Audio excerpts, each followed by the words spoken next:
Hello, everybody. Welcome to the review. It is 10:31 p.m.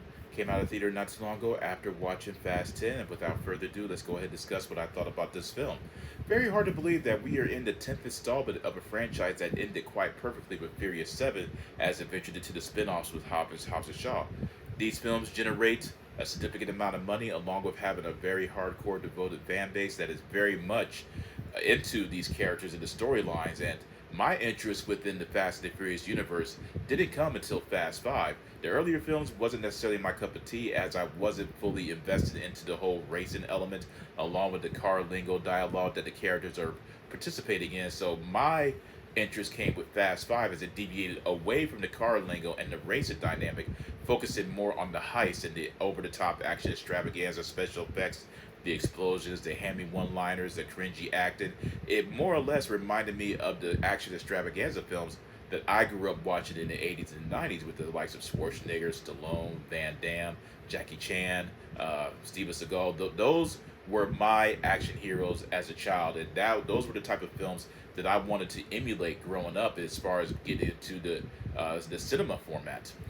Fast 10 takes place related to the events of Fast 5, where you have a character from Dom's past, a villain, and Jason portrayed by Jason Momoa, the name of Dante Reyes, who is coming for revenge uh, in terms of the death of his father, along with the money that Brian and Dom stole in Fast 5 with the vaults from the infamous and iconic vault sequence where you have the cars dragging the bank vaults. That is the overall storyline of Fast 10. It is what it is. It's straight to the point. It doesn't waste any time as far as getting into the mayhem is concerned.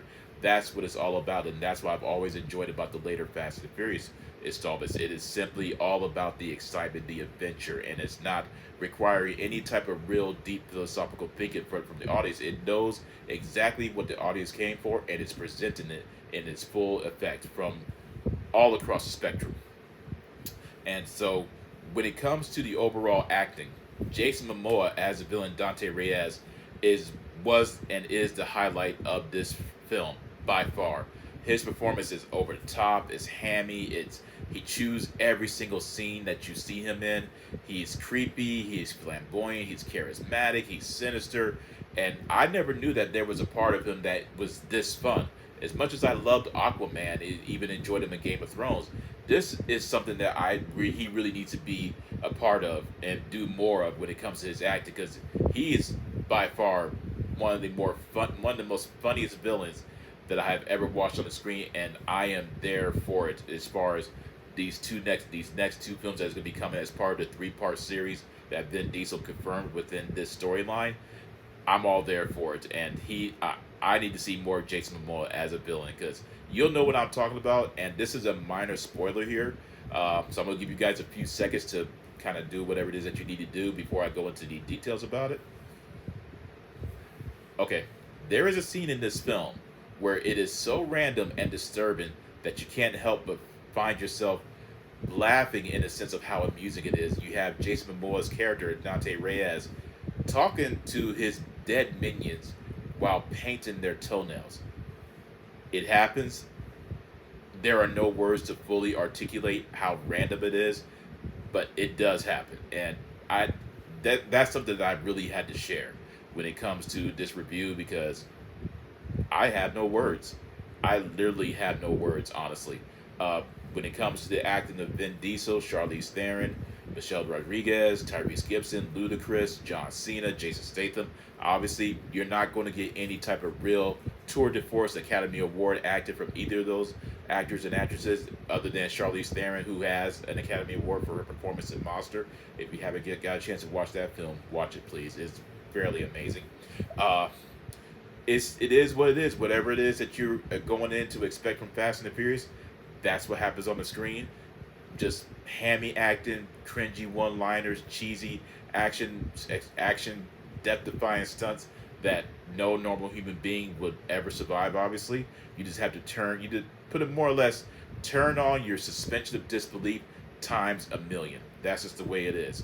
You know that whatever it is that's going to happen on the screen, as far as these vehicles and the explosions and falling from 20-story buildings and somehow still survive with no broken bones, or crashing through glass and having no scars on their body or blood, you just know that's it is what it is. You don't even attempt to find it within yourself to question the absurdity. It's just you just learn to deal with it and embrace how fun and exciting it is, and that is what Fast 10 did for me. Uh, Once again, not gonna go into any type of real spoilers.